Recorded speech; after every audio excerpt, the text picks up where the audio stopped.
আমার মতো মূল্য চুরির মামলায় যদি 33-32 বার হাইকোর্টে মামলা ওইটা জামিন না দেয়, কিসের ন্যায় বিচার? যেটা এখন সব পরিষ্কার হয়ে গেছে।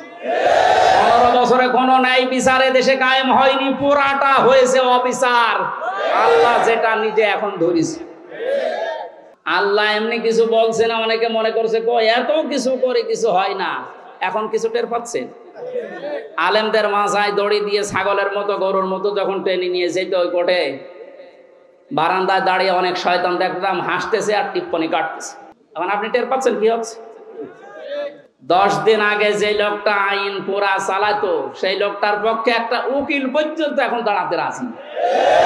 এইটাই আল্লাহর ধরা। এটা কার ধরা?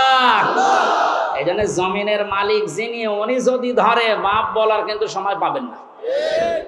এরপরও আপনার লজ্জা হয় না? এরপরও সাপোর্ট করেন জালেমদের। আপনার তো বিবেক মরে গেছে। যে অবস্থা তৈরি করেছেন আপনি, এর সাথে জড়িত যারা প্রধান থেকে শুরু করে নিম্ন পর্যন্ত, একটাকেও ক্ষমা করার মতো না। কারণ এরা ক্ষমার অযোগ্য হয়ে গেছে। ক্ষমা পাওয়ার জন্য যে যোগ্যতা দরকার এদের ভেতরে সেটা নেই। সুতরাং যারা বলছেন এদেরকে ক্ষমা করে দিলে হয় না, না, কিসের ক্ষমা?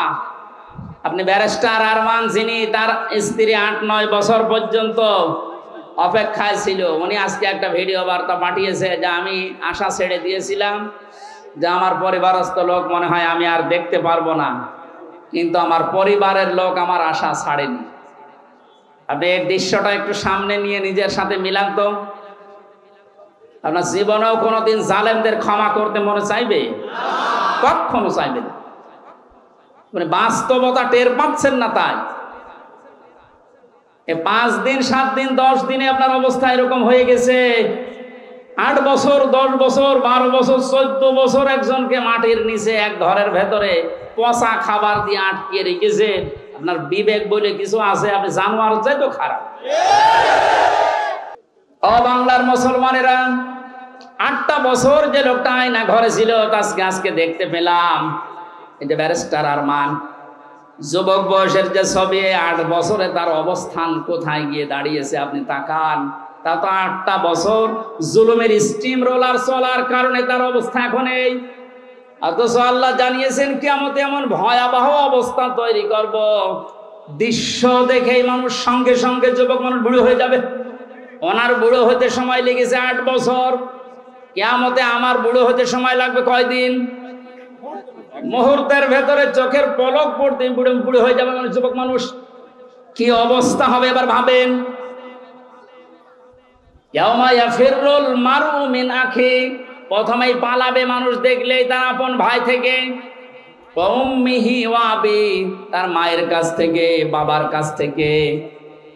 ওয়া ফাসিলাতিহি আল্লাতী তুবি, আল্লাহ পাক বলেন তার জ্ঞাতি গোষ্ঠী, তাকে যারা আশ্রয় দিত, এই মানুষগুলো পালাতে থাকবে। ও দুনিয়ার মানুষেরা, পৃথিবীতে আমরা বিপদে পড়লে, হামলা মামলার শিকার হলে আগে ভাই আগিয়ে আসে, বাবা আসে, বংশের লোক আসে, জ্ঞাতি গোষ্ঠী যে দল করি ওই দলের লোক আসে। আল্লাহ পয়েন্ট আকারে ওগুলো আগে দিয়েছেন যে এইগুলো আগে পালাবে। একটা বারের জন্য আপনার বিবেকে নাড়া দেয় না যে এইগুলো যদি পালায়। যারা ধোঁকা দিয়ে অনেককে 15 বছর বোকা বানিয়ে রেখেছিল, পীরের নামে হাজার হাজার লক্ষ লক্ষ ভণ্ড বেরিয়ে, যে কোনো চিন্তা নেই আমরা আছি, ওরা আগে পালাবে। আমরা বিবেককে একটু রায় দেয় না যে মা যদি পালায়, বাবা যদি বলে না আমি বিয়েই করিনি, সন্তান পাবো কোথায়? আমার তো এই আয়াত পড়ার পর বিশ্বাস হয় লক্ষ কোটি পীরেরা বলবে আল্লাহ দুনিয়া আমি পীরই ছিলাম, মুরিদ পাবো কোথায়? এই জন্য কোন ভণ্ডের উপরে আশা আকাঙ্ক্ষা ভরসা না করে নিজের কাজের দিকে ভরসা করে না। আর যেহেতু যুবকদের কারণে দেশটা স্বাধীন হয়ে গেল, এই যুবকগুলো নাই পার পেয়ে যাচ্ছে। আমরা যারা যুবক আছি স্বাধীন দেশে এখনো পর্যন্ত পরিবর্তন হচ্ছে না, কি জবাব দেব বলেন? আমার কিন্তু 60 বছরের ভেতরে যৌবনকালটা ছিল। আল্লাহ আলাদা করে যৌবনকালের কথা নবীজি বললেন কেন?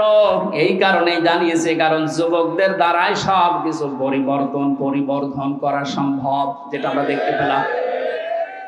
এই যুবকদেরকে আমি আজকে এই মাহফিলে আহ্বান জানাই। শুধু এইটাই না, যেহেতু পরিবর্তন হওয়া আরম্ভ হয়েছে, সংস্কার হওয়া শুরু হয়ে গেছে, আগামীর বাংলাদেশকে ইসলামের হাতে তুলে দিয়ে আপনারা ক্ষান্ত হবেন। যুবকরা যদি ইচ্ছা করে এটা করা সম্ভব কিনা বলেন তো?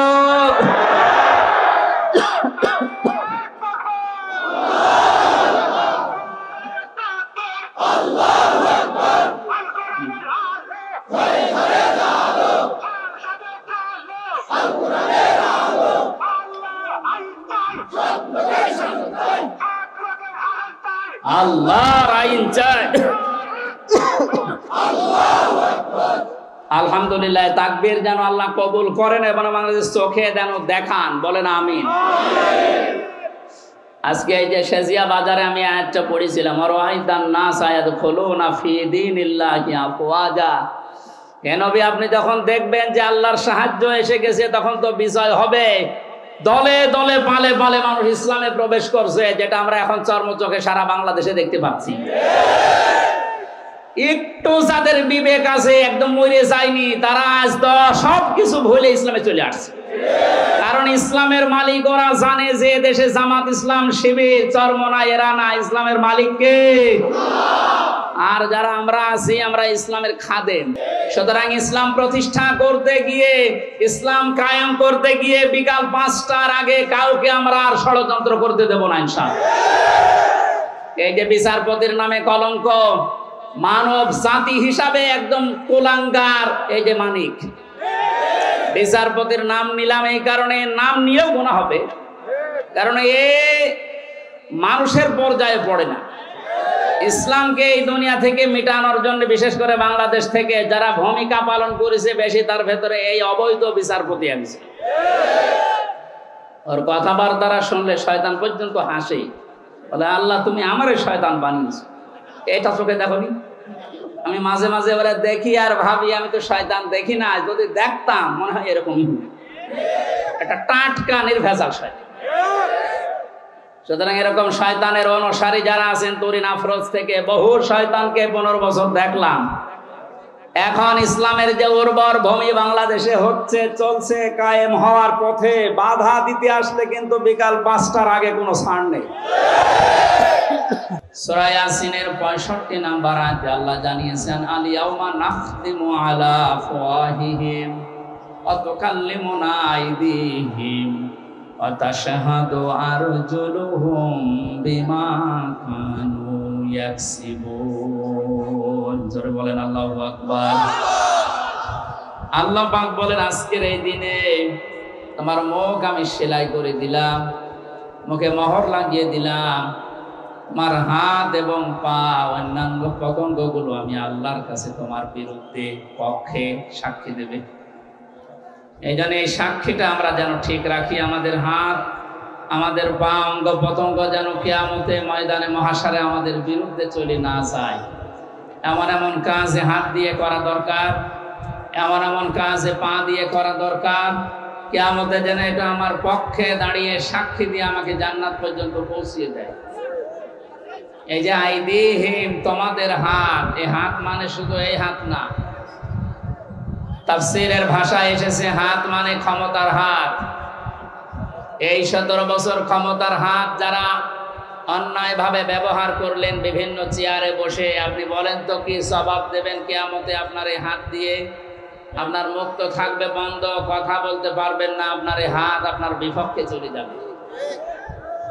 এই জন্য আপনার জন্য আমাদের আফসোস হচ্ছে, আপনি 17 বছর জুলুম করার কারণে শুধু নিজের ক্ষতি করেননি, নিজের শরীর পর্যন্ত ক্ষতিগ্রস্ত করবেন, আপনার হাতও আপনার বিপক্ষে যাবে।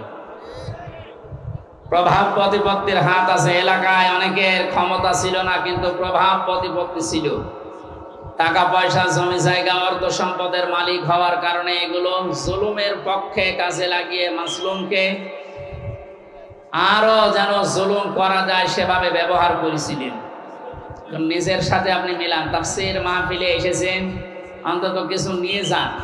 আপনার মনের পরিবর্তন যদি কোরআন ঘটাতে না পারে, যেহেতু কিয়ামত পর্যন্ত হেদায়েতের বাণী নিয়ে আর কোনো কিতাব আল্লাহ পাঠাবেন না, সুতরাং এর কথা শুনে আপনাকে হেদায়েত পাওয়া লাগবে। আল্লাহ যেন আপনাকে পরিবর্তন হওয়ার তৌফিক দান করেন, আমিন। এরপরে যে সমস্ত হাতের কথা আছে, এমনকি শরীরের এই হাতও এর ভেতরে আছে। এই হাত দিয়ে আমরা এমন কোনো কাজ এখন থেকে মরণ পর্যন্ত আর না করি যেন আমার বিপক্ষে গিয়ে আমাকে আবার জাহান্নামে নিয়ে যায়। 2 নম্বরে ওয়ারজুলুহুম বিমা কানু ইয়াকসিবুন দিয়েছেন। আল্লাহ রাব্বুল আলামিন পায়ের কথা জানিয়েছেন। পা দিয়ে মানুষ শক্তিশালী কাজগুলো করে বেশি আমরা দেখি। এই পৃথিবীতে ইসলাম ধ্বংস করার জন্য, ইসলামকে উৎখাত করার জন্য এক শ্রেণীর মানুষ এখনো বিভিন্ন লাইনের শক্তি খাটিয়ে যাচ্ছে। এজন্য আমাদের পা, আমাদের হাত আমরা পক্ষে রাখি, আল্লাহর পক্ষে, কোরআনের পক্ষে, মানবতার পক্ষে। আল্লাহ তুমি তৌফিক দিও, আমিন। 2 নম্বরে সাক্ষী হয়ে দাঁড়াবে আপনার এই 2 কাঁধের উপরে যারা আছে এরা। আল্লাহ পাক জানিয়েছেন কিরামান কাতিবিন ইয়ালামুনা মা তাফআলুন। সম্মানিত 2 জন লেখক তোমাদের সাথে আমি আল্লাহ দিয়েছি, এরা সব সময় তোমাদের ভালো মন্দ লিখতে আছে। সুতরাং এই সাক্ষীটা আরো কঠিন। এই যে 2টা সাক্ষী 24 ঘন্টা আমাদের কাঁধের উপরে বসে লিখতেছে। আমার তো আফসোস হচ্ছে এই 15 বছরে অনেকের অনেক কিছু লেখা হয়েছে কিন্তু প্রকাশ হয়নি, তাই ধরা পড়েনি। টাকলা মোরাদের নাম শুনেছি আমরা। এই লোকের মাত্র 6 মিনিট 8 সেকেন্ডের একটা অডিও কল রেকর্ড ফাঁস হওয়ার কারণে তার সব চলে গেছে। এরকম বহু কল রেকর্ড ফাঁস হওয়ার অপেক্ষায় এখন সামনে আছে। ভাতের হোটেলের মালিক হারুনের মাত্র কয়েক সেকেন্ড, সব হারিয়েছে। আমরা হাসির জন্য বলছি না, আমাদের এখানে হাজারো মানুষ যারা অনেকের এরকম রেকর্ড আছে যেন ফাঁস না হয়। এই সমস্ত দুর্বৃত্তদের থেকে শিক্ষা নেওয়া দরকার।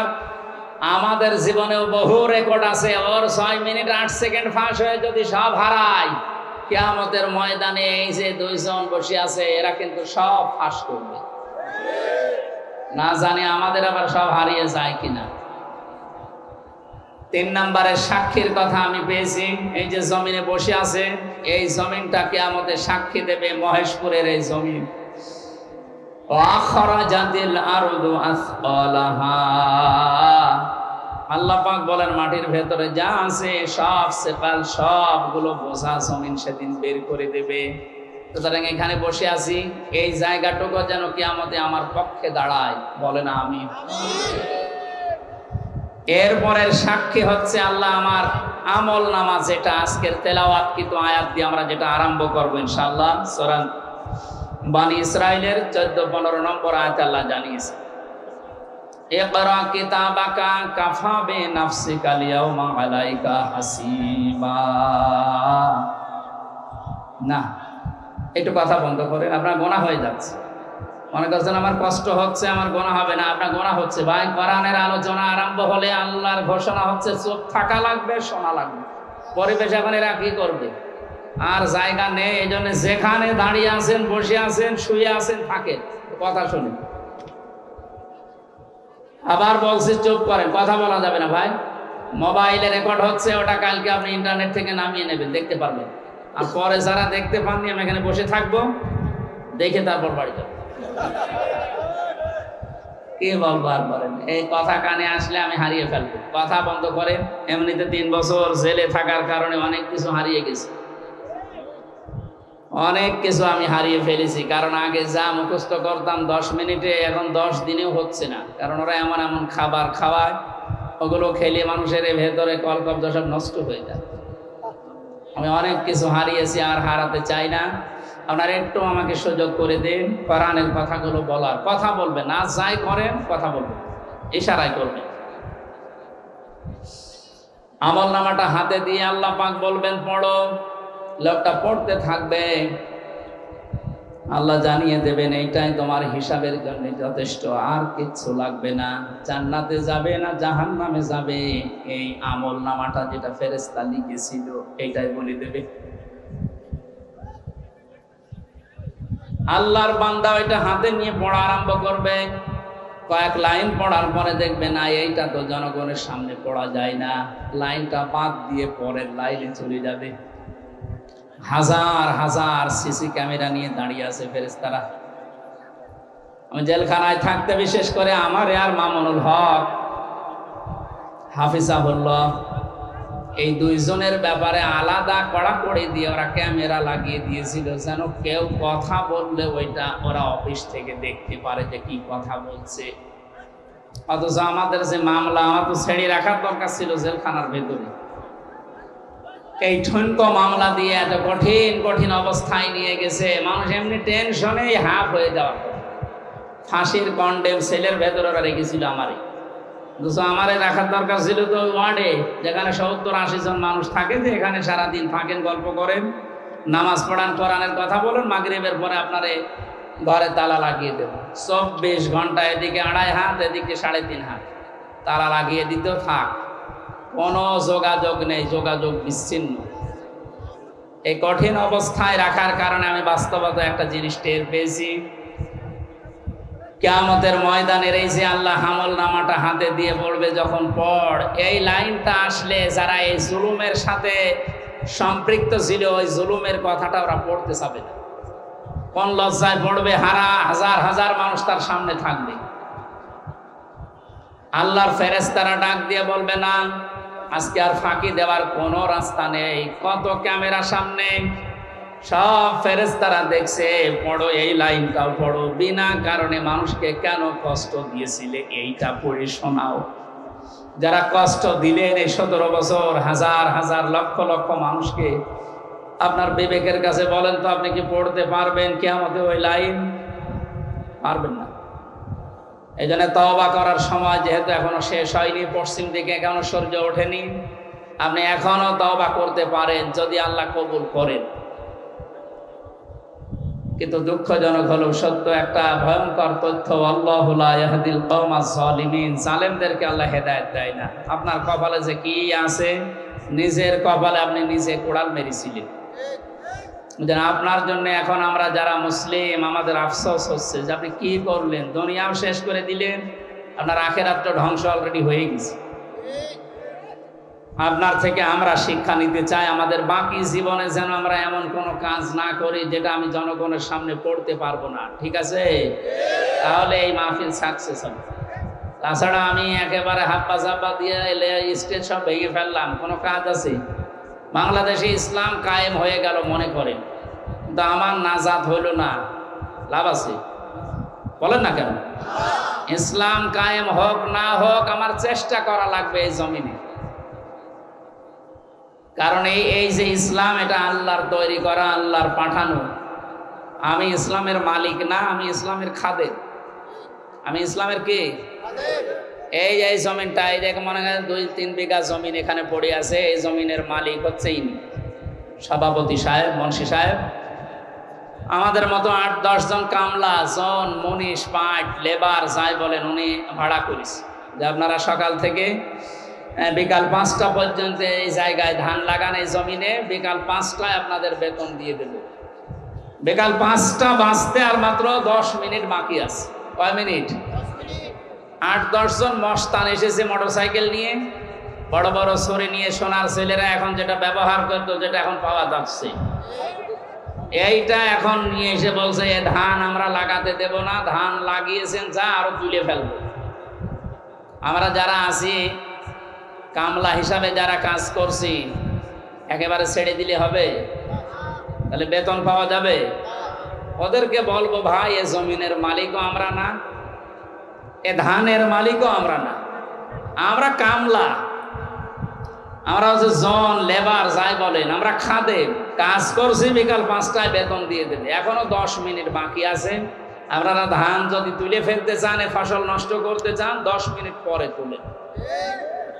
অবশ্য ঠিক এইরকম কামলা নেওয়া যায় না? ঠিকই বলিস, কারণ জমি তো আমার না, এ ধানও আমার না, তুলে ফেলেন, আমার অসুবিধা নেই, 10 মিনিট পরে। আমার বেতনটা আগে বিকাল 5টায় নিয়ে নি, বিকাল 5টা বাজার আগে কিন্তু এ ধান আমি তুলতে দেব না। যারা 10 জন কামলা আছি, যদি তুলতে চাই, এরপরও মস্তানরা কাটাকাটি হবে না, মারামারি, রক্তপাত, যদি মেরে ফেলা লাগে, কারণ আমার টার্গেট কি? বেতন টার্গেট কি? ওইটা না হলে আমি পরবর্তী যারা আছে আমার ছেলে মেয়ে স্ত্রী এদেরকে খাওয়াবো কি? সুতরাং আমার বেতন হয়ে যাক, এরপরে খাবো। এরপরও যদি তুলে ফেলে মস্তানেরা, আমাদের সাথে মারামারি করে যাই হলো। এখন ওই যে জমির মালিক একজন আছে না, কথা বলে না কেন? আমরা খাদেম যারা আছে, এই খাদেমেরা এদিকে তাকান, আমরা খাদেম না? কার খাদেম? কোরআনের খাদেম। কিসের খাদেম? এই খাদেমদেরকে বলছে শুধু এটা এই 10,000 20,000 মানুষ আমার সামনে তা না, এটা রেকর্ড হচ্ছে, সারা বাংলাদেশ সহ বিশ্বের লক্ষ কোটি মুসলমানেরা শুনছে। 175 কোটি মুসলমানকে খাদেম যারা, কোরআনের আল্লাহর দাস যারা, আমরা আল্লাহর গোলাম যারা, তাদেরকে বলছি জমিনে ইসলাম কায়েম করতেই হবে। এটা ফরজ না, চেষ্টা করে যাওয়া ফরজ। হলে ভালো, না হলো আমার অসুবিধা নেই, আমার বেতন আছে বিকাল 5টায় জান্নাত। এক কথা বলেন না কেন? কিন্তু বিকাল 5টা বাজার আগে, তার মানে জীবনের শেষ দিন। ওয়াবুদ রব্বাকা হাত্তা ইয়াতিয়াকাল ইয়াকিন, সূরা হিজরের 99 নম্বর আয়াত। আল্লাহ বলেন ইবাদত করবা আল্লাহর ওই দিন পর্যন্ত যতদিন মরণ না আসে। সুতরাং মৃত্যু আসার আগ পর্যন্ত আমরা যারা খাদেম আছি, এ জমিনে আল্লাহর দিন কায়েম করার চেষ্টা চালাবই। বাধা যদি কেউ দিতে আসে, তর্কাতর্কি হবে, এতদিন সেটা হয়েছে। হাতাহাতি হবে, এতদিন যেটা হয়েছে। রক্তপাত হবে, এতদিন যেটা হয়েছে। ফাইনাল এখন শুরু হবে, মেরে ফেলা লাগলে মেরে ফেলবে। এখন আর সাহস কেউ করবে না, এখন আর সাহস করবে না। এই জন্য তো দাড়ি কেটে পালাচ্ছিল। ইতিহাস তৈরি করে গেল লোকটা। তাহলে বোঝা যাচ্ছে এই দাড়ি, এটা মেকি দাড়ি, মানুষকে ধোঁকা দিয়ে বোকা বানিয়ে কোটি কোটি টাকার মালিক হয়েছে এই দাড়ি দেখিয়ে। নাম দিয়েছে কি? দরবেশ বাবা। এই যদি হয় দরবেশের অবস্থা, বাকি যেগুলো কিনছে ওদের চরিত্র কি? আমির হোসেন আমন, আমি একটা লোকের ভিডিও দেখলাম, এর চরিত্র এত নিচে নেমেছে আমি এতদিন জানতাম না। সে নাউজুবিল্লাহি মিন যালিক। এদের সর্বোচ্চ নেতার যদি এই অবস্থা হয়, বাকিগুলো যে কোথায় যে টাল হয়ে পড়িয়াস, আল্লাহ ছাড়া আর কেউ জানে। কয়েকজনের একটু ফাঁস হয় বলে আমরা জানি, ওদের প্রত্যেকের চরিত্র এরকম। বহু মানুষের সাথে মিশে দেখেছি এইটা। একবার চট্টগ্রাম থেকে আসার সময় এক বাসের ড্রাইভার, পেছনে বসেছিলাম, বলছিল এই কথা যে কি বলবো, কিছু বলতেও পারি না, সইতেও পারি না। মাঝে মাঝে যখন বাস চালিয়ে যায় মনে করি ওই রকম কিছু পেলে চাপা আগে ওইটা দেব। কত রাগ একটা মানুষের তৈরি হলে এ কাজ করতে পারে বলেন তো? যদিও হত্যার পক্ষে আমি না, কিন্তু ঝিনাইদহ শহরে একজনের লাশ দেখলাম টাঙিয়ে জুতা দিয়ে পিটাচ্ছে। একটা মানুষকে কত ঘৃণা করলে এ লাশ টাঙিয়ে, তাও উলঙ্গ করে টাঙিয়ে রেখেছে। এরপরও আপনার লজ্জা হয় না? এরপরও সাপোর্ট করেন জালেমদের। আপনার তো বিবেক মরে গেছে। এতক্ষণ মাওলানা হুসাইন আহমেদ অনেক কথা বলেছে, সর্বশেষ কথা ছিল আয়না ঘর নিয়ে। এই কথা শুনলে অনেকে মনে করছে আয়না ঘর মানে চারিদিকে আয়না দেওয়া। কোনো আয়না নেই, কোনো আয়না নেই। আমি তো রিমান্ডে 10 দিন ছিলাম, কোনো আয়না নেই। যে অবস্থা তৈরি করেছেন আপনি, এর সাথে জড়িত যারা প্রধান থেকে শুরু করে নিম্ন পর্যন্ত, একটাকেও ক্ষমা করার মতো না। কারণ এরা ক্ষমার অযোগ্য হয়ে গেছে। ক্ষমা পাওয়ার জন্য যে যোগ্যতা দরকার এদের ভেতরে সেটা নেই। সুতরাং যারা বলছেন এদেরকে ক্ষমা করে দিলে হয় না, না, কিসের ক্ষমা? আপনি ব্যারিস্টার আরমান, যিনি তার স্ত্রী 8-9 বছর পর্যন্ত অপেক্ষায় ছিল, উনি আজকে একটা ভিডিও বার্তা পাঠিয়েছে যে আমি আশা ছেড়ে দিয়েছিলাম যে আমার পরিবারস্থ লোক মনে হয় আমি আর দেখতে পারবো না, কিন্তু আমার পরিবারের লোক আমার আশা ছাড়েনি। আপনি এই দৃশ্যটা একটু সামনে নিয়ে নিজের সাথে মিলান তো। আপনার জীবনেও কোনোদিন জালেমদের ক্ষমা করতে মনে চাইবে? কখনো চাইবে না। মানে বাস্তবতা টের পাচ্ছেন না, তাই 5 দিন 7 দিন 10 দিনে আপনার অবস্থা এরকম হয়ে গেছে। 8 বছর 10 বছর 12 বছর 14 বছর একজনকে মাটির নিচে এক ঘরের ভেতরে পচা খাবার দিয়ে আটকে রেখেছে। আপনার বিবেক বলে কিছু আছে? আপনি জানোয়ার চাই তো খারাপ। মনে করলাম তাফসীর করব কি করে? দৃশ্যগুলো সব এখন চোখের সামনে ভাসতেছে।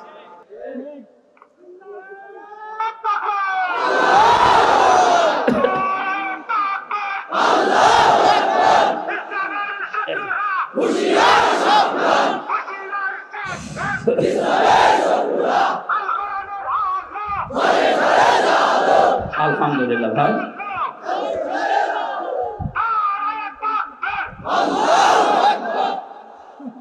আমার ভাইরা, কোরআনে কারিমে আল্লাহ পাক জানিয়েছেন মায়াশফা শাফাআতান হাসানাতান ইয়াকুল্লাহু নাসীবুম মিনহা ওয়া মায়াশফা শাফাআতান সাইয়্যাতান ইয়াকুল্লাহু কিফলুম মিনহা ওয়া কানাল্লাহু আলা কুল্লি শাইইন মুকিতা।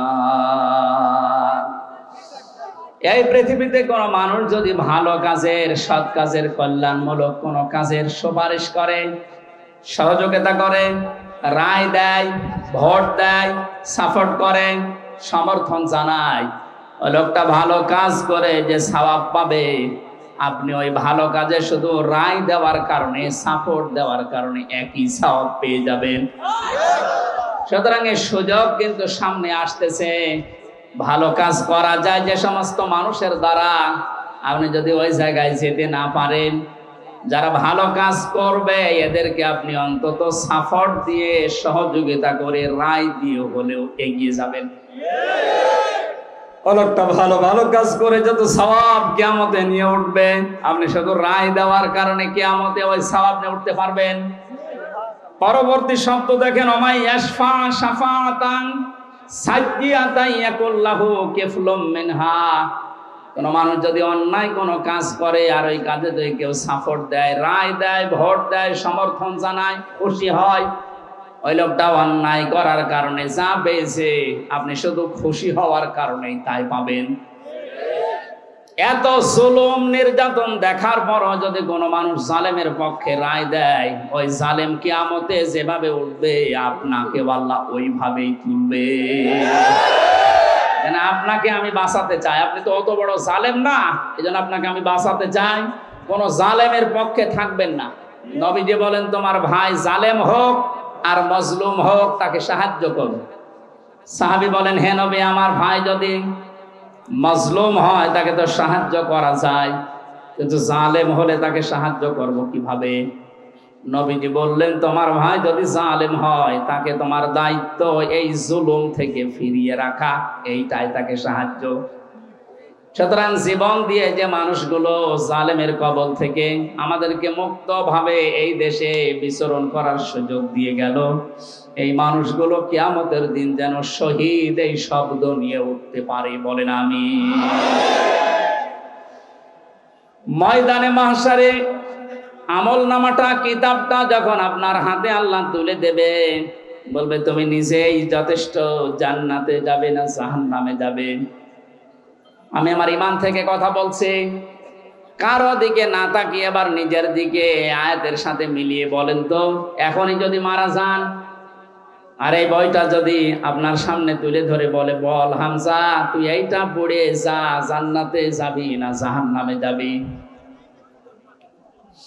কাবা শরীফ যখন তাওয়াফ করে মানুষ, আমি 16 সালে গিয়েছিলাম, গত বছরও গিয়েছি, বাস্তবতায় যেটা দেখলাম, ষষ্ঠ চক্করে মানুষ একটা দোয়া পড়ে আল্লাহর কাছে, আল্লাহুম্মা ইন্না আলাইয়া হুকুকান ফীমা বাইনি ওয়া বাইনিকা। কাবার সামনে নিয়ে বলে রব্বুল আলামিন তুমি আমার মালিক, আমি তোমার গোলাম, তোমার ভেতরে আমার ভেতরে বহু দেনা পাওনা আছে, আমি বান্দা হিসাবে, দাস হিসাবে, গোলাম হিসাবে যা যা পাবো তুমি সেই বীর্য থেকে শুরু করে হামজা বানিয়ে সব দিয়ে দিয়েছো। আমি উল্লেখ করার মতো কিছু ছিলাম না। হাল আতা আলাল ইনসানি হিনুম মিনাদ দাহরি লাম ইয়াকুন শাইআম মাযকুরা।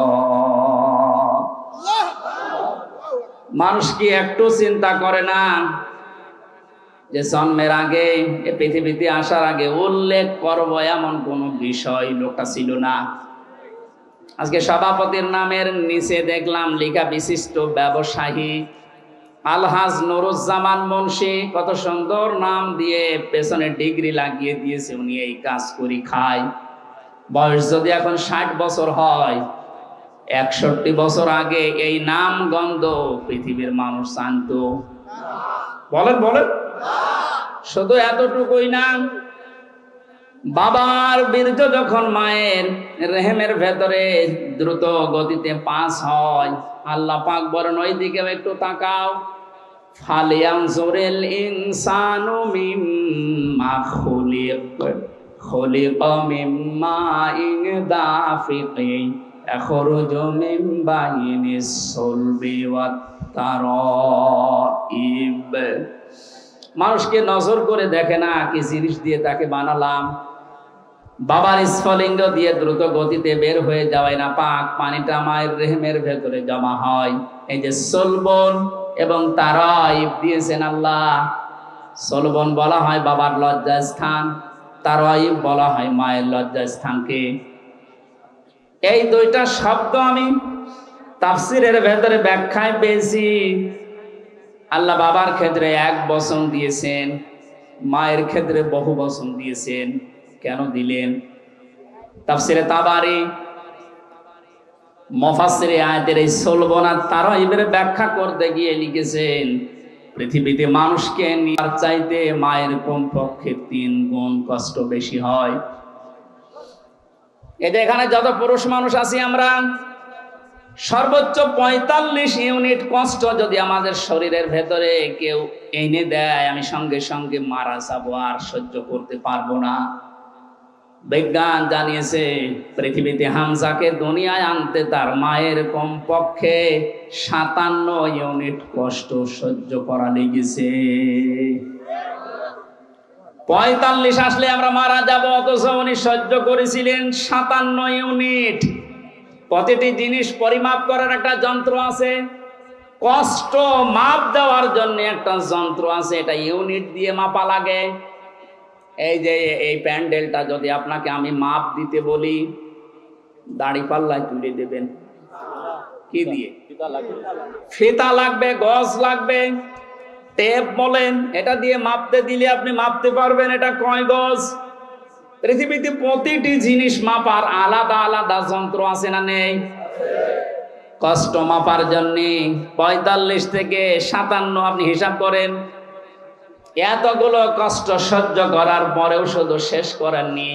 সূরা হাক্কাত 15, 16, 17, 18 এই আয়াতগুলোর তাফসিরে পেয়েছি হামালাতুহু উম্মুহু কুরহা ওয়া ওয়াদাআতুহু কুরহা ওয়া হামলুহু ওয়া ফিসালুহু 30 শাহরা ইলা আখিরি আয়াত। আল্লাহ পাক বলেন তোর মা তোকে কষ্টের পরে কষ্ট সহ্য করে পেটে বহন করেছে। শুধু এতটুকু শেষ করেনি, ডেলিভারির যে কষ্টটা এটাও সহ্য করেছে। এতটুকু শেষ করেনি, 2 থেকে 2.5 বছর পর্যন্ত বুকের দুধ খাওয়িয়েছে। কোন মানুষ যদি এই পৃথিবীতে বলে মায়ের কষ্ট ঋণ আমি শোধ করে দেব, বিশ্বনবী জানিয়েছেন জন্মের পরে যে 1 ফোঁটা দুধ তোমার মুখে মা দিয়েছিল, ওই ঋণটাও কিয়ামত পর্যন্ত শোধ হবে না।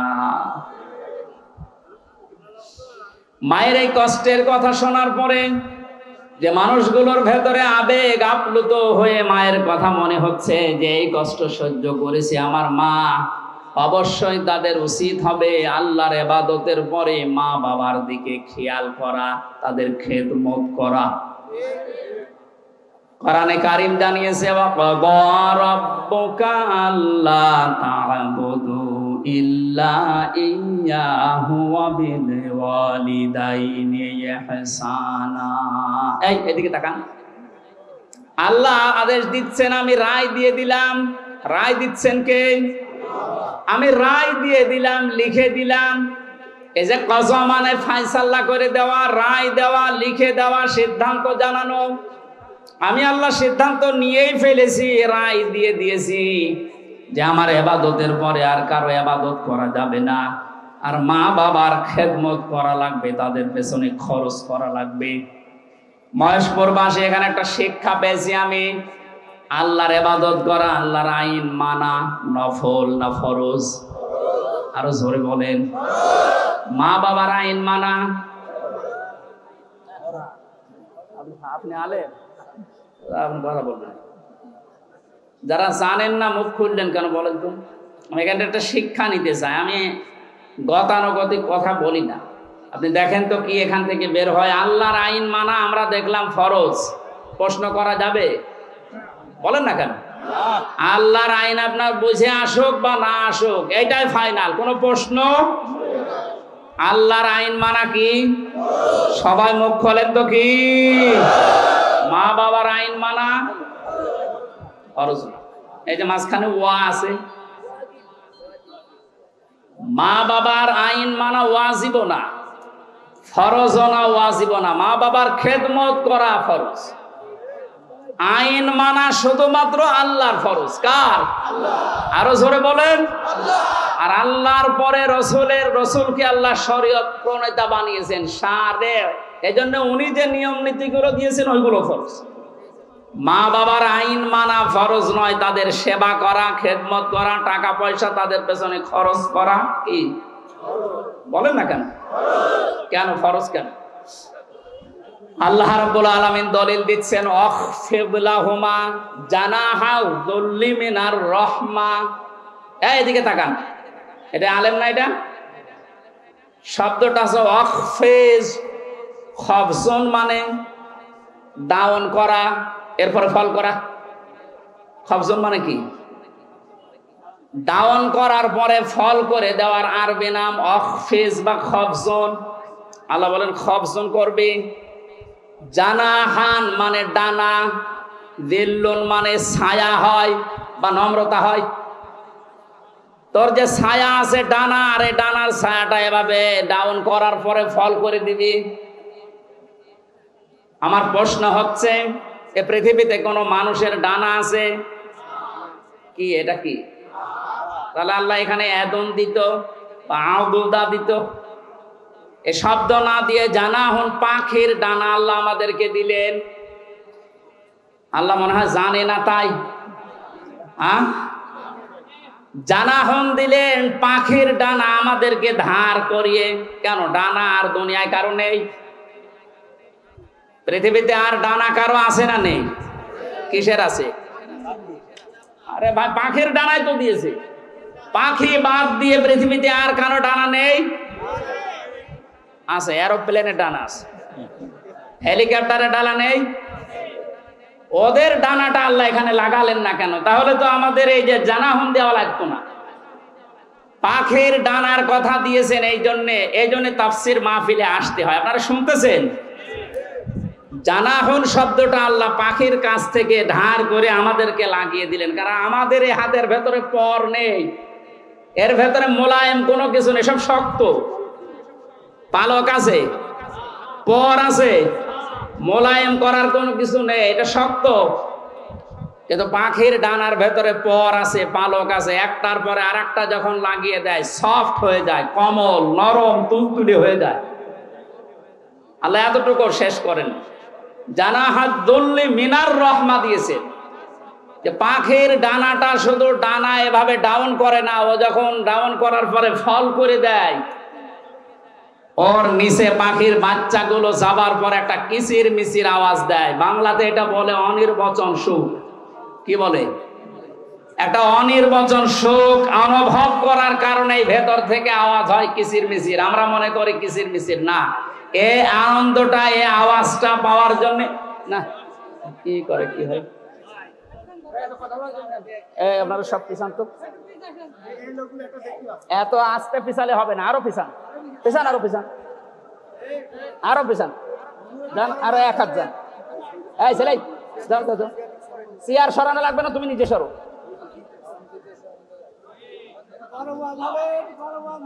কথা বোঝার কোন ই নাই। তাফসীরুল কোরআন মাহফিলে আমি আর কি করছি, কথা বোঝার চেষ্টা করেন ভাই।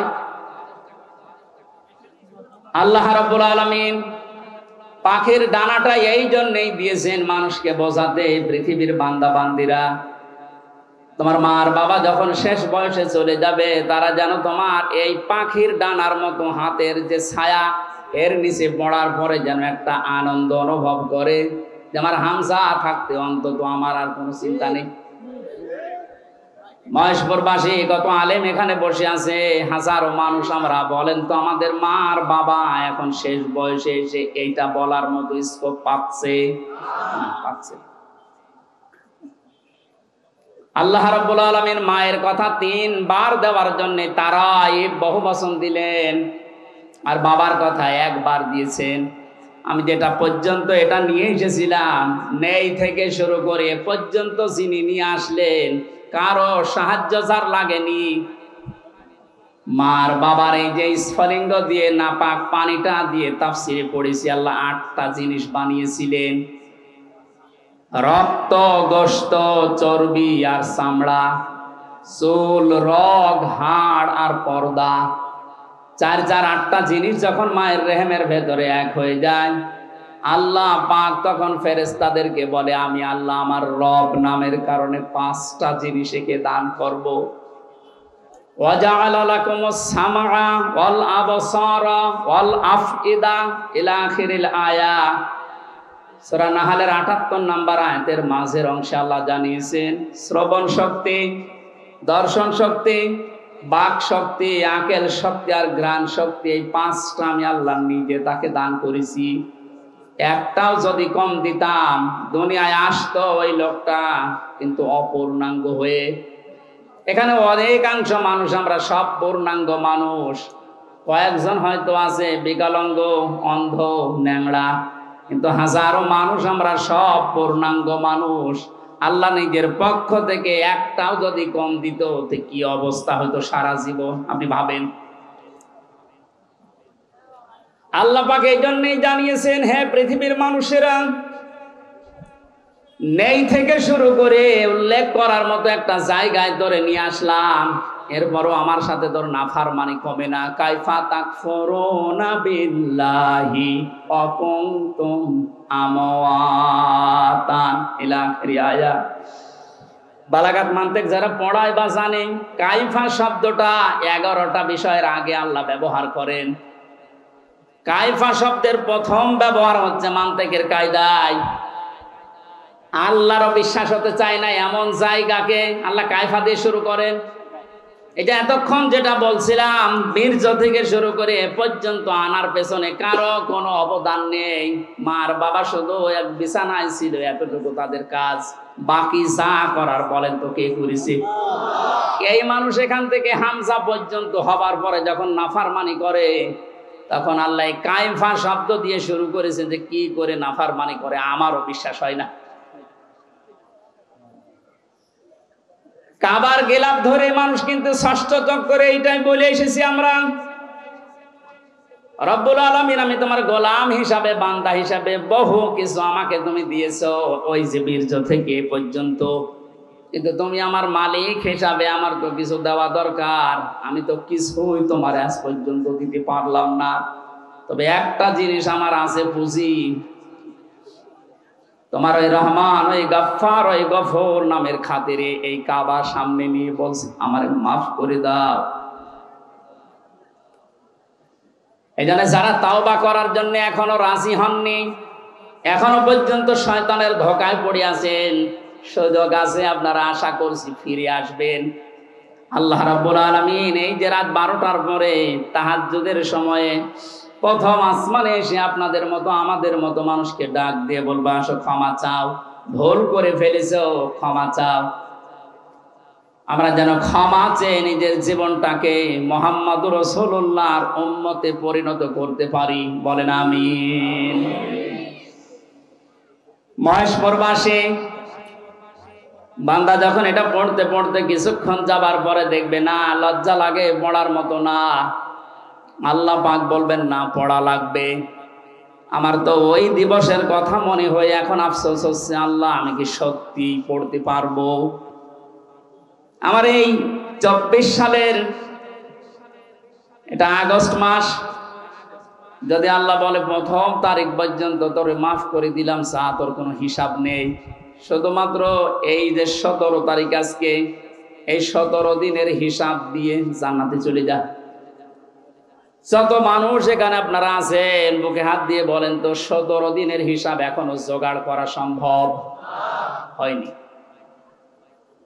অথচ যে হাদিস পড়েছিলাম, নবীজি বলেন মা তাজালু কদামা বানি আদম আবদি ইয়াউমাল কিয়ামাতি হাত্তা ইসালান খামসিন।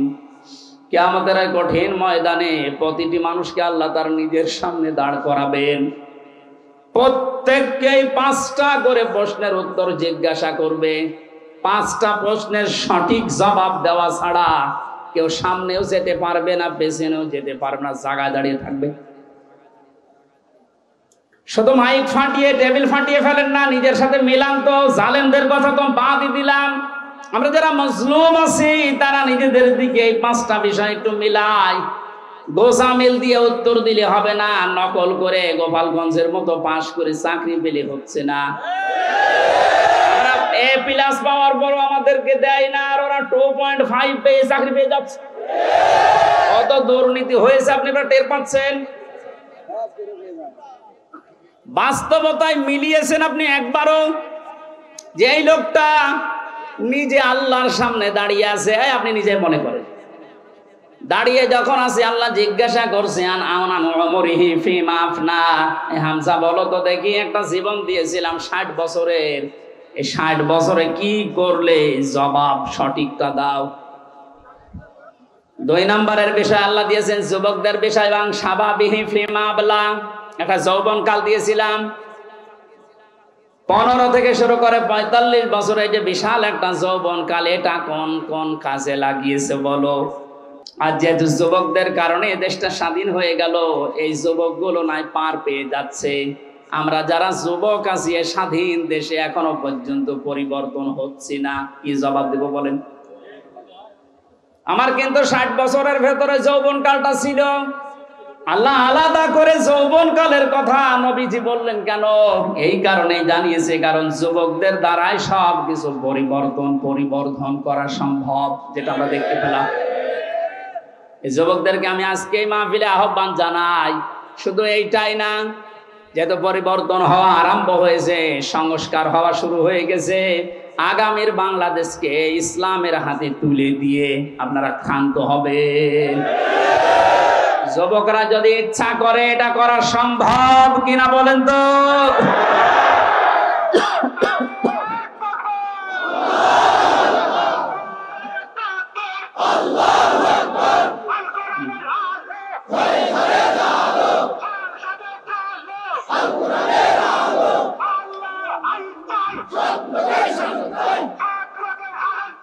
আল্লাহর আইন চাই।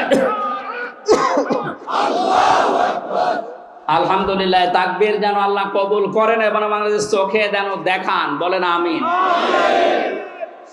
আজকে এই যে শেজিয়া বাজারে আমি আয়াতটা পড়েছিলাম, ওয়াইদান নাস ইয়াদখুলুনা ফি দীনিল্লাহি আফওয়াজা।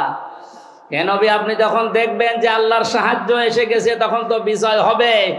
দলে দলে পালে পালে মানুষ ইসলামে প্রবেশ করছে, যেটা আমরা এখন চর্মচোখে সারা বাংলাদেশে দেখতে পাচ্ছি। একটু যাদের বিবেক আছে, একদম মরে যায়নি, তারা আজ তো সবকিছু ভুলে ইসলামে চলে আসছে। কারণ ইসলামের মালিক ওরা জানে যে দেশে জামাত ইসলাম শিবির চরমনা এরা না, ইসলামের মালিক কে? আর যারা আমরা আছি, আমরা ইসলামের খাদেম। সুতরাং ইসলাম প্রতিষ্ঠা করতে গিয়ে, ইসলাম কায়েম করতে গিয়ে বিকাল 5টার আগে কাউকে আমরা আর ষড়যন্ত্র করতে দেব না ইনশাআল্লাহ। এই যে বিচারপতির নামে কলঙ্ক, মানব জাতি হিসাবে একদম কুলাঙ্গার, এই যে মানিক। বিচারপতির নাম নিলাম এই কারণে, নাম নিয়েও গুনাহ হবে, কারণ এ মানুষের পর্যায়ে পড়ে না। ইসলামকে এই দুনিয়া থেকে মিটানোর জন্য, বিশেষ করে বাংলাদেশ থেকে যারা ভূমিকা পালন করেছে বেশি, তার ভেতরে এই অবৈধ বিচারপতি আছে। ওর কথাবার্তা শুনলে শয়তান পর্যন্ত হাসে, বলে আল্লাহ তুমি আমারে শয়তান বানিয়েছো। এটা চোখে দেখনি? আমি মাঝে মাঝে এবারে দেখি আর ভাবি আমি তো শয়তান দেখি না, যদি দেখতাম মনে হয় এরকমই হতো। একটা টাটকা নির্ভেজাল শয়তান। সুতরাং এরকম শয়তানের অনুসারী যারা আছেন তরিন আফরোজ থেকে বহু শয়তানকে 15 বছর দেখলাম। এখন ইসলামের যে উর্বর ভূমি বাংলাদেশে হচ্ছে, চলছে, কায়েম হওয়ার পথে বাধা দিতে আসলে কিন্তু বিকাল 5টার আগে কোনো ছাড় নেই। এটা তো গেল কামলাদের। আর যিনি জমির মালিক যে বসে আছে, উনি যদি এসে দেখে সব ধান নষ্ট করে ফেলেছে, এরপরে উনি কিছু বলছে না, তার মানে ওনার কোনো শক্তি নেই। বিশ্বাস করেন, মনে মনে চিন্তা করেন ওনার শক্তি নেই তা না, এখন হয়তো কিছু বলছে না, গোপনে ওনার কোনো কিছু আছে। যেদিন ধরবে ওইদিন বাপ বলার সময় দেবে না, যেটা আমার আল্লাহ এখন মালিক হিসাবে করছে। ইন্না বাদশা রব্বিকা লাশাদীদ, তোমার রবের ধরা বড় শক্ত ধরা। নৌকায় উঠে পালাতে গিয়েও পারবে কি করে? কারণ ওরে তো আমরা ধরি নাই, ধরেছে কে? এদের কারণে হাজারে অবৈধ আইন মন্ত্রীর কারণে হাজার হাজার মানুষ আইনের এই জায়গায়, ন্যায় বিচারের জায়গায় অবিচার পেয়েছে বেশি। তার বাস্তব প্রমাণ আমি নিজে না, সিএমএম কোর্ট, জজ কোর্ট, হাইকোর্ট মিলিয়ে আমার মামলা কতবার তুলেছে। এই যে আমার মামা বসে আছে, মামা শ্বশুর, আমার চাচা ছিল ঢাকায়, বাবা তো ওগুলো বোঝে না ভালো, রাত দিন ধরে চাকরি করে বেটা, এরপরও রাত দিন এখানে ওখানে উকিল ধরে করবে কি? কারণ যারেই ধরবে, যত বড় উকিল ধরুক, আর এক উকিল তো বসে আছে ওখান থেকে, যতক্ষণ সিগন্যাল না পাবে আমার নাকি বের হওয়ার কোনো একটা বিচার হলো। আর প্রতিদিন টিভির সামনে এসে শুনতাম যে নাকি লেকচার দিচ্ছে যে আমরা ন্যায় বিচার কায়েম করে ছেড়ে দিয়েছি। এই ন্যায় বিচার। আমার মতো মূল্য চুরির মামলায় যদি 33-32 বার হাইকোর্টে মামলা ওইটা জামিন না দেয়, কিসের ন্যায় বিচার? যেটা এখন সব পরিষ্কার হয়ে গেছে। 15 বছরে কোনো ন্যায় বিচারে দেশে কায়েম হয়নি, পুরাটা হয়েছে অবিচার। আল্লাহ যেটা নিজে এখন ধরিছে। এই জন্য সাবধান। আল্লাহ এমনি কিছু বলছে না, অনেকে মনে করছে এত কিছু করে কিছু হয় না। এখন কিছু টের পাচ্ছেন? আলেমদের মাথায় দড়ি দিয়ে ছাগলের মতো, গরুর মতো যখন টেনে নিয়ে যেত ওই কোর্টে, বারান্দায় দাঁড়িয়ে অনেক শয়তান দেখলাম হাসতেছে আর টিপ্পনি কাটতেছে। যে দেশে আর হুজুর নেই, আমির হামজা, এই মাওলানা মামুনুল হক, এরে ধরলো, আর হুজুর নেই দেশে। তাদের কত সুন্দর সুন্দর কথা, ফেরেস্তার মতো কথা বলে, আর এরা উঠলে শুধু রাজনীতি করে। ধরেছে, ঠিকই হয়েছে। এখন আপনি টের পাচ্ছেন কি হচ্ছে? 10 দিন আগে যে লোকটা আইন পুরা চালাতো, সেই লোকটার পক্ষে একটা উকিল পর্যন্ত এখন দাঁড়াতে রাজি। এইটাই আল্লাহর ধরা। এটা কার ধরা? এই জন্য জমিনের মালিক যিনি, উনি যদি ধরে, বাপ বলার কিন্তু সময় পাবেন না। আমরা এখন এই আয়াতটা আল্লাহকে বলছি, আল্লাহ তুমি আমাদেরকে দেখাও যে দলে দলে মানুষ ইসলামে প্রবেশ করছে। এটা যেন আমরা দেখতে পাই, চর্ম চোখে দেখতেছি, এটা যেন আরো বৃদ্ধি বাড়ে। জোরে বলেন আমিন। কারণ জমিনে বহু মানুষ এই 52-53 বছর চালিয়েছে, আমরা দেখলাম না? বাবা চালিয়েছিল, স্বামী চালিয়েছিল, চাচা চালিয়েছিল, বউ চালিয়েছে, ভাবি চালিয়েছে। এক কথা বলছেন এটা? কিন্তু কোরআন দিয়ে চললে দেশটা কেমন দেখা যায়, এটা এখনো আমরা দেখি নাই। এখন আমরা সবাই একমত, দলমত আর নেই। কোরআন দিয়ে এই দেশ চললে কেমন দেখা যায়, ওইটা আমরা এই চোখে দেখতে চাই। কারা কারা দেখতে রাজি আছেন দেখি? লিল্লাহি তাকবীর।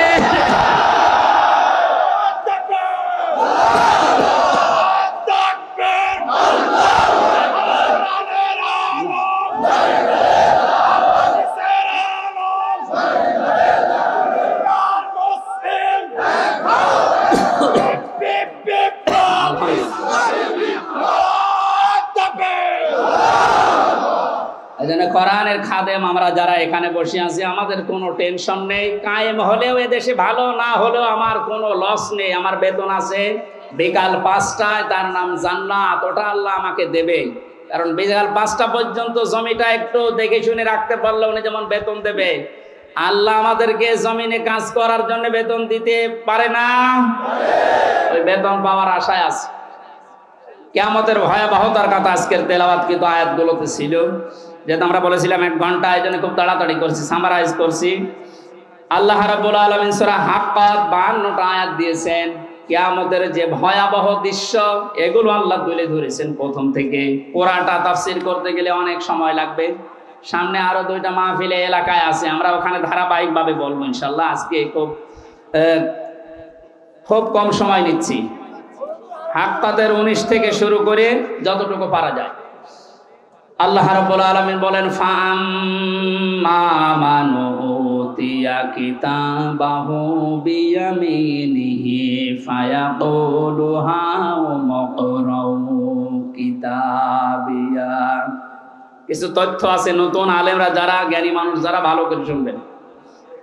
আল্লাহ পাক বলেন কিয়ামতের কঠিন ময়দানে যেদিন বিচার শুরু হবে, ফাকাইফা তাত্তাকুনা ইন কাফারতুম ইয়াওমা ইয়াজআলুল বিলদানা শিবা। এত কঠিন ভয়ঙ্কর সালসালা অবস্থা তৈরি করব, যুবক মানুষ বুড়ো হয়ে যাবে। ও বাংলার মুসলমানেরা, 8টা বছর যে লোকটা আয়না ঘরে ছিল আজকে দেখতে পেলাম। এটা ব্যারিস্টার আরমান, যুবক বয়সের যে ছবি, 8 বছরে তার অবস্থান কোথায় গিয়ে দাঁড়িয়েছে আপনি তাকান। তা তো 8টা বছর জুলুমের স্টিম রোলার চলার কারণে তার অবস্থা এখন এই। অথচ আল্লাহ জানিয়েছেন কিয়ামতে এমন ভয়াবহ অবস্থা তৈরি করব, দৃশ্য দেখেই মানুষ সঙ্গে সঙ্গে যুবক মানুষ বুড়ো হয়ে যাবে। ওনার বুড়ো হতে সময় লেগেছে 8 বছর, কিয়ামতে আমার বুড়ো হতে সময় লাগবে কয়দিন? মুহূর্তের ভেতরে চোখের পলক পড়তে বুড়ো হয়ে যাবে মানে যুবক মানুষ। কি অবস্থা হবে এবার ভাবেন। ইয়াউমা ইয়াফিরুল মারউ মিন আখি, প্রথমেই পালাবে মানুষ দেখলেই তার আপন ভাই থেকে। ওয়া উম্মিহি ওয়া আবি, তার মায়ের কাছ থেকে বাবার কাছ থেকে। ওয়া ফাসিলাতিহি আল্লাতী তুবি, আল্লাহ পাক বলেন তার জ্ঞাতি গোষ্ঠী, তাকে যারা আশ্রয় দিত এই মানুষগুলো পালাতে থাকবে। ও দুনিয়ার মানুষেরা, পৃথিবীতে আমরা বিপদে পড়লে, হামলা মামলার শিকার হলে আগে ভাই আগিয়ে আসে, বাবা আসে, বংশের লোক আসে, জ্ঞাতি গোষ্ঠী যে দল করি ওই দলের লোক আসে। আল্লাহ পয়েন্ট আকারে ওগুলো আগে দিয়েছেন যে এইগুলো আগে পালাবে। একটা বারের জন্য আপনার বিবেকে নাড়া দেয় না যে এইগুলো যদি পালায়। যারা ধোঁকা দিয়ে অনেককে 15 বছর বোকা বানিয়ে রেখেছিল, পীরের নামে হাজার হাজার লক্ষ লক্ষ ভণ্ড বেরিয়ে যে কোনো চিন্তা নেই আমরা আছি, ওরা আগে পালাবে। আমরা বিবেককে একটু রায় দেয় না যে মা যদি পালায়, বাবা যদি বলে না আমি বিয়ে করিনি, সন্তান পাবো কোথায়? আমার তো এই আয়াত পড়ার পর বিশ্বাস হয় লক্ষ কোটি পীরেরা বলবে আল্লাহ দুনিয়া আমি পীরই ছিলাম, মুরিদ পাবো কোথায়? এই জন্য কোন ভণ্ডের উপরে আশা আকাঙ্ক্ষা ভরসা না করে নিজের কাজের দিকে ভরসা করেন। আল্লাহ বলেন তোকে পড়তে দেব, পড়, ধরে আমল নামাটা পড়। ফায়াকুলু হাউ মুকরাউ কিতাবিয়া ইন্নী যানানতু আন্নী মুলাকিন হিসাবিয়া। আল্লাহকে দেখিয়ে বলবো রব্বুল আলামিন তুমি আমার জীবনের কিছু যদি পছন্দ না করো, তোমার ভালো না লাগে, কাগজটার দিকে তাকাও। তোমার নবীর নাতি লিখে দিয়েছে আমি নবীর খাদিম ছিলাম, এই ওসিলাই হলেও তুমি আমারে মাফ করে দাও। জবাব দেওয়া, হিসাব দেওয়া কিয়ামতের ময়দান, এটা তাদের কোন পর্যায়ে ছিল? তারা কি বিশ্বাস করতো হিসাবিয়া? আর আমরা কোথায় আছি? আল্লাহ পাক বলেন হিসাব বড় কঠিন জিনিস। এজন্য আমার নবী পর্যন্ত প্রতিদিন 100 বার করে দোয়া করতো, আল্লাহুম্মা ইন্না আলাইয়া হিসাবা ইয়াসিরা, হে আল্লাহ তুমি আর চাই করো আমার হিসাবটা সহজ করে দিও। নবীজি মাঝে মাঝে বলতেন সাহাবীরা আল্লাহর দয়া ছাড়া হিসাব দিয়ে কেউ জান্নাতে যেতে পারবে না। সাহাবীরা বলেন হুজুর আপনি? বিশ্ব নবী বলেন আমারও সম্ভব না আল্লাহর দয়া ছাড়া হিসাব দিয়ে জান্নাতে যাওয়া। বাংলার মুসলমানেরা যারা আগে পেছনের সব অপরাধ আল্লাহ মাফ করে দিয়েছে, এই মানুষটা যদি 100 বার হিসাবের বিষয়ে চিন্তা করে 24 ঘন্টায়, আমাদের কতবার হিসাব আসা দরকার। এই হিসাবটা যত বেশি আসবে এই দেশ থেকে দুর্নীতি তত বেশি পালাবে। আজ এক একটা মন্ত্রী, এক একটা নেতার ঘরে যত টাকা, যত স্বর্ণ পাওয়া যাচ্ছে, এই একটাই কারণ এরা কোনোদিন বিশ্বাস করে না যে আর একটা জায়গা আছে যেখানে হিসাব দেওয়া লাগবে। এখন যারা দায়িত্বে আছেন, পরবর্তীতে যারা আসবেন, তারা 100 ভাগ বিশ্বাস করে ওই জায়গাগুলোতে যাবেন যে আমি আর চাই করি, আমাকে কিন্তু হিসাবের মুখোমুখি হওয়া লাগবে। বাংলার দুদক না, বাংলার বিচারপতি না, আমার যিনি আলাইসাল্লাহু বিআহকামিল হাকিমিন, সব চাইতে বড় বিচারপতি যিনি, ওনার সামনে আমার হিসাব দেওয়া লাগবে। কথা বলেন ঠিক কিনা? আমি হামজা সহ যত মানুষ এখানে বসে আছি, প্রত্যেককেই যেন এই আয়াতটা নিজের সাথে মিলিয়ে আল্লাহ আমাদের হিসাব যেন সহজ করে দেন, বলেন আমিন। এই লোকটাকে আল্লাহ সন্তোষজনক জীবন দান করবেন। এদিকে তাকান এবার, যে তথ্যটা বলার জন্য এতক্ষণ পর্যন্ত এদিকে ওদিকে আমি ছড়িয়েছিলাম, এইবার সে পর্যন্ত এসেছি। আলেমদেরকে বলছি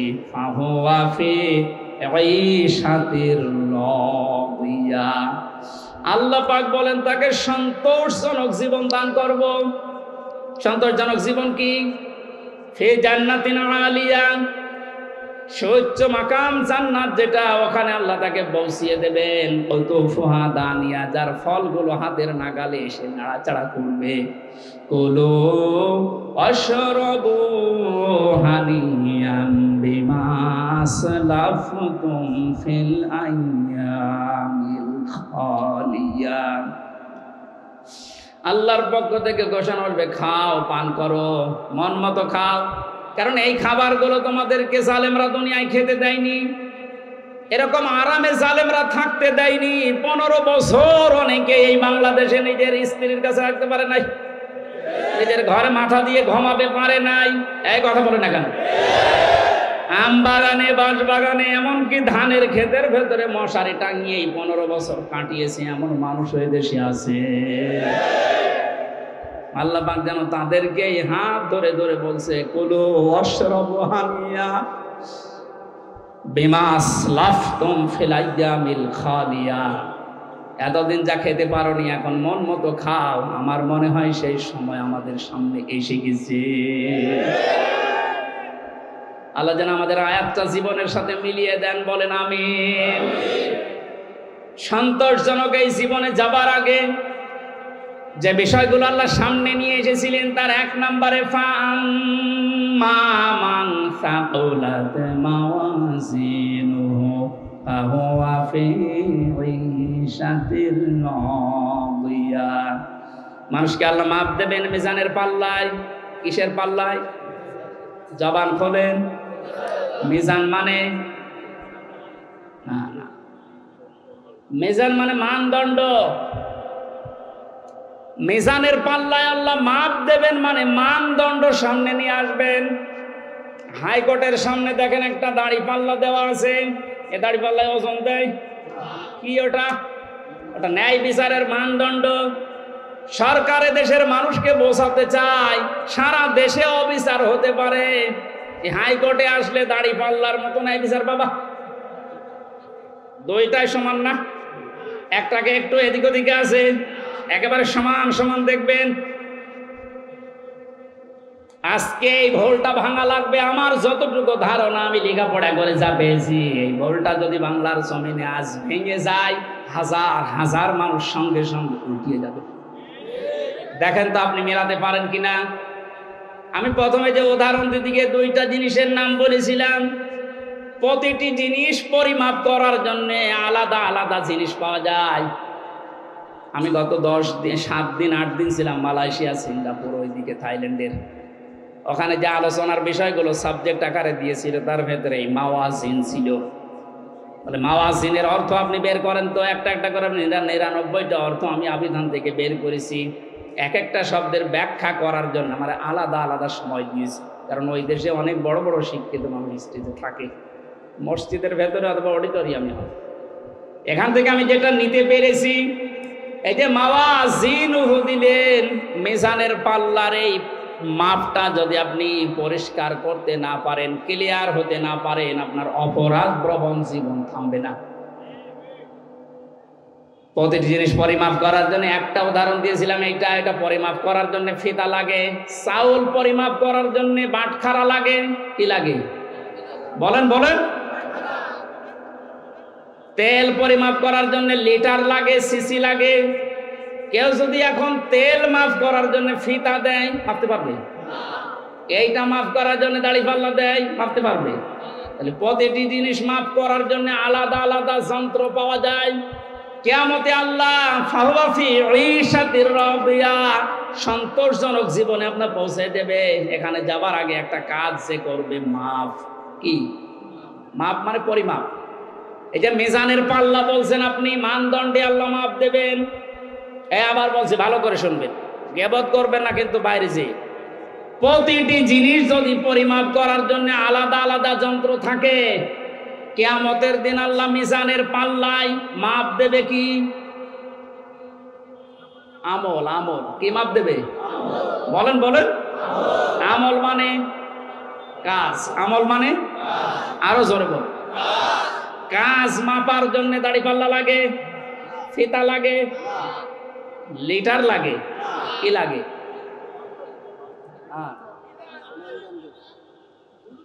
কে বলেছে না? কি ছাত্র ক্লাস করাচ্ছে আল্লাহ জানে। এটার জন্যই তো আসতে হয়। মাপ দেওয়ার জন্য এই পৃথিবীতে গুরুত্ব লাগে। কাজ যদি কেউ মাপতে চায় যে আমি কাজ মাপবো, কেজি দিয়ে মাপা যাবে যে কয় কেজি কাজ। আপনি কি ধরনের বিশ্বাস করেন কিয়ামতে আল্লাহ এইদিকে আমল তুলে দেবে আর এদিকে বদ আমল? আমল মানে কাজ। কাজ কি 5 কেজি হয়? কি বুঝেছেন এতদিন? আল্লাহ মাপ দেবে কি? আমল। আমল এটা ক্লাস চলছে, জবাব দেন তো ছাত্রের মতো। আমল মানে বাংলায়, আমল মানে বাংলায়। আবার বলেন, আমল মানে বাংলায়। আরবিতে আমল, আরবিতে, ইংরেজিতে ওয়ার্ক। জিনিস সবই এক। জিনিস সবই কি? মাথায় যেটা আছে এটার এই দেশের নাম চুল। আপনি পাকিস্তানে চুল কেটে দেন, কি আমাদের আগে কাটবে না? জিনিস তো একই, নাম বিভিন্ন দেশে বিভিন্ন জিনিস। নাম এক না? জিনিস কি এক না দুই? আমল, ওয়ার্ক, কাজ সব এক। সাধারণ জ্ঞানে আমরা বুঝলাম যেটা মাপ করার জন্য দাড়ি পাল্লা, এই সিসি, লিটার, কেজি লাগে না। এটা মাপতে হলে গুরুত্ব লাগে। কাজ মাপতে হয় গুরুত্বের ভিত্তিতে। কিসের? এখন গুরুত্বের ভিত্তিতে আমল যদি, কাজ যদি, ওয়ার্ক যদি মাপতে হয়, পৃথিবীতে সবচাইতে গুরুত্বপূর্ণ কাজ আল্লাহর দৃষ্টিতে ফরজ। বলেন না কেন? এরপরে ওয়াজিব, এরপরে সুন্নাত, এরপরে নফল, এরপরে মুস্তাহাব, এরপরে মুবাহ। সিরিয়াল আকারে ধরে। আপনি সারা জীবন মুবাহ, সুন্নাত, মুস্তাহাব হাজার হাজার করেছেন, নফল, কিন্তু ফরজ ওয়াজিব করেননি। আপনার গুরুত্ব থাকবে কাজের? বলেন। এই স্টেজের গুরুত্ব কি? এই যে সামিয়ানা আর এই খুঁটি, এই দুইটা আসল জিনিস। এর ভেতরে আরো অনেক অন্য জিনিসও আছে, না দিলেও অসুবিধা নেই। এই যে লাইট যদি না দেন, স্টেজ থাকবে না? এই টেবিলটা না দিলে থাকবে না? এটা না দিলে বিউটিফাই হবে না। কিন্তু স্টেজ তো মানুষ বলবে যে সামিয়ানা আছে, খুঁটি আছে। আপনার জীবনে ফরজ কাজ 500। কয়টা? আপনি কোরআন পড়েন, 500 শরীয়তের বিধান পাবেন। 499টা আপনি করেছেন, একটা করেননি, আপনার পুরা জীবনের সব আল্লাহ বাতিল করে দেবে। এটা বাতিল যে করিয়ে দেবে, কোথায় পেলে? বলেন। আমি বেশি সময় নিয়ে ফেলছি, আর 5-7 মিনিট থাকবেন না? এই যে নামাজ, আমরা যারা এশার নামাজ পড়লাম, এশার নামাজের ভেতরে ফরজ ছিল 13টা, 12টা আদায় করেছে কেউ, একটা আদায় করে নাই। ওর নামাজে সওয়াব হবে 5টা। কি? 0, শূন্য, কিচ্ছু হবে না। এটা যেমন সহজে বুঝেছেন, কোরআনে কারিমে আল্লাহ 500 আয়াত শরীয়তের বিধান ফরজ এটা দিয়েছেন। 499টা মেনেছেন, একটা মানেননি। আপনার জীবনে সওয়াব হবে 0, শূন্য, কাজের কোনো গুরুত্ব নেই। কিয়ামতে আল্লাহ যখন মাপবে একেবারে 0 হয়ে যাবে। এই পাল্লাটা ভারী হয়ে যাবে। আমি আশা করি বোঝাতে পেরেছি। এই জন্য জীবনে ফরজ যেন না বাদ যায়। কথা বুঝেছেন? নামাজ পড়া যেমন ফরজ, রোজা রাখা ফরজ, হজ করা ফরজ, সম্পদ থাকলে যাকাত দেওয়া ফরজ, দিন কায়েম করার চেষ্টা করা কি? এইটাকে কেউ যদি রাজনীতি দুনিয়ার কাজ মনে করে এড়িয়ে যায়, কিয়ামতে ওকে যখন আল্লাহ মাপ দেবে, কাজের গুরুত্বের ভিত্তিতে কিচ্ছু পাওয়া যাচ্ছে না। 12টা ফরজ আদায় করে একটা আদায় না করলে যেমন জিরো হয়, কোনো সওয়াব হয় না। আশা করছি কথার অর্থ আপনি বুঝেছেন, এখন না বোঝার ভান করে আছে। আমার মনে হয় আপনাকে ঝড়ে কোদাল দিলেও আর আপনি বসবেন না, যা বোঝার আপনি বুঝেছেন। এখন আপনি এই পর্যন্ত আমরা যা পড়েছিলাম 25 নম্বর আয়াত সূরা হাক্কাতের, 26 থেকে আলোচনা হবে সামান্তা মাদ্রাসায়। কয় তারিখে যেন ওইটা? যাদবপুর বাজারে কলেজ ময়দানে, ওখানে 26 আয়াত থেকে শুরু করবো। এই প্রচন্ড গরমে আর মানুষের চাপ আমি শেষ করে দিলাম। বারাকাল্লাহু লানা ওয়া লাকুম ফিল কোরআনিল আযীম। আল্লাহুম্মা আমিন। আমার ওই যে লিখিত বই আছে, গাড়িতে যাওয়ার সময় নিজে নিয়ে যাবেন, বাড়িতে লোকজনকে পড়তে বলবেন। রব্বানা যালামনা আনফুসানা ওয়া ইল্লাম তাগফির লানা ওয়া তারহামনা লানাকুনান্না মিনাল খাসিরিন। রব্বুল আলামিন কোরআনের পাখি বিশ্বনন্দিত মুফাসসির আল্লামা শহীদ দেলাওয়ার হোসাইন সাইদি এবং যে যুবকেরা বাংলাদেশ স্বাধীন করার জন্য জীবন দিয়ে গেল, এই মানুষগুলোর জন্য আজকের তাফসীর মাহফিলে হাজার হাজার লক্ষ মানুষেরা জড়ো হয়েছে। কোরআন থেকে আমল নেওয়ার বিষয়ে যে কথাগুলো বলেছি, তুমি আমল করার তৌফিক আমাদের দাও।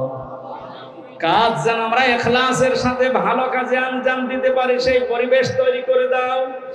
এতদিন পর্যন্ত জালেমের জুলুমের শিকার হয়ে যে মানুষগুলো মজলুম অবস্থায় ছিল, আল্লাহ তুমি তাদেরকে প্রতিদান দিও, তাদেরকে ইখলাসের কারণে, ধৈর্যের কারণে মেহেরবানি করে তুমি দান করো। মাহফিলের আয়োজন করতে গিয়ে তোমার যে যুবক বান্দার আশ্রম দিয়েছে, যারা টাকা পয়সা দিয়েছে, আল্লাহ এদের টাকাগুলো ওসমানের সাথে কবুল করো। রব্বুল আলামিন যারা শহীদ হয়ে কবরে গেলেন, শাহাদাতের সর্বোচ্চ মাকাম দান করো। যারা অসুস্থ হয়ে আল্লাহ তাআলা গুলিবিদ্ধ হয়ে যে মানুষগুলো হাসপাতালের বেডে এখনো পর্যন্ত কাম কাতরাচ্ছে, এদেরকে তুমি শেফায়ে কামেলা আজলা নসিব করে দাও। এখানে হাজারো মানুষ আমরা আছি, আমাদের মনের কামনা বাসনা একটাই, তোমার কোরআন দিয়ে দেশ চলছে, এটা চললে কেমন দেখা যায় এটা আমরা দেখতে চাই। মা বোনেরা পর্দার আড়ালে বসে আছে, এরাও বহু কষ্ট সহ্য করেছে। আল্লাহ মজলুম মা বোনদেরকে তুমি কবুল করো দ্বীনের জন্যে। তাদের পেটে তুমি হযরতে আয়েশার মতো, হযরতে হুসাইন হাসানের মতো সন্তান দান করো। এলাকায় আসলে তোমার বান্দা মরহুম আব্দুল হান্নান, তোমার আলেম বান্দার কথা মনে পড়ে, মাবুদ তাকে তুমি কবরে মাফ করে দাও। আল্লাহ তাআলা এখানে যারাই কথা বললেন, মাওলানা হোসাইন আহমেদ মাহফুজ সহ নামনা জানা যত আলেম এসেছে, আল্লাহ আমার শ্বশুর এসেছে, তার বাবা মাকে হারিয়েছে, তুমি তার বাবা মাকে তার সন্তানের ওসিলায় মাফ করে দাও। আমার মামা এসেছে মাওলানা আলমগীর হোসাইন, তার বাবাকে সে হারিয়েছে, আল্লাহ তার বাবাকেও মাফ করে দাও। হাফেজ মাওলানা আবু সালেহ সহ কত আলেম এখানে বসে আছে, আল্লাহ আল্লাহ আলেমদের দিকে তাকিয়ে হলো আজকের এই মোনাজাত কবুল করে দাও। যে বাড়িতে এসে বসেছিলাম, এই বাড়ির উপরে রহমত নাযিল করো। আল্লাহ আমাদের শরীরটাকে সুস্থ রাখো। বহু জুলুম অত্যাচারে দেশের মানুষ আমরা সহ্য করেছি, আল্লাহ জুলুমের পরাজয় যখন হয়েছে, জালেমদেরকে আর তুমি এই দেশে জায়গা দিও না। নূহ নবী দোয়া করেছিলেন, রব্বিলা তাদারনি মিনাল কাফিরিনা দাজ্জারা ইন্নাকা ইন তাদারহুম ইউদিল্লু ইবাদাকা ওয়া লা ইয়ালিদু ইল্লা ফাজিরান কাফারা। ওদের পেট থেকে যেটা আসবে ওইটাও তোমার নাফরমান হবে। এই জন্য কোন জালেম যেন এদেশের জমিনে জায়গা না পায়, সেই ব্যবস্থা করে দাও। কোরআনের জন্য এই 17 বছর যারা মাজলুম অবস্থায় জীবন কাটিয়েছে, আল্লাহ তোমার ওয়াদা, তাদেরকে তুমি ওয়ারিস বানাবে জমিনের। এই মাজলুমদের হাতে এই জমিনের দায়িত্ব দিয়ে দাও। আমরা শরীরে অনেকে রোগ শোক নিয়ে আসি, আমাদেরকে শেফায়ে কামেলা আজেলা দান করো। রব্বুল আলামিন আমার মা বাবাকে মাফ করে দাও, আমার দাদা দাদি নানা নানিকে মাফ করো। যে যার জন্য আমরা হাত তুলেছি আমাদের কারো মোনাজাত ফেরত দিও না, কবুল করে না। এই গ্রামে মাটির নিচে যত মানুষ ঘুমিয়ে আছে আল্লাহ কবরগুলো জান্নাত বানাও। আগামীতে এই ময়দানটা কোরআনের জন্য উন্মুক্ত করে দাও। অধ্যাপক মতিউর রহমান স্যার সহ অধ্যাপক ফরক আহমেদ সহ যত অতিথি আজকের মাহফিলের প্রত্যেককে ওমরের মতো বানিয়ে দাও। আল্লাহ বাংলার জমিনটা তুমি কোরআনের হাতে তুলে দাও। কখন কার মরণ চলে আসে জানি না, এখনো আমরা এখানে কেউ জানি না মহেশপুরের বাজারে, সেজিয়ার বাজারে কার কাফনের কাপড় এসে গড়াগড়ি করছে। ওই সাদা কাপড় গায়ে ছড়ানোর আগে তোমার কালেমাটা আমাদের মুখে দিয়ে দিও, লা ইলাহা ইল্লাল্লাহু মুহাম্মাদুর রাসূলুল্লাহ।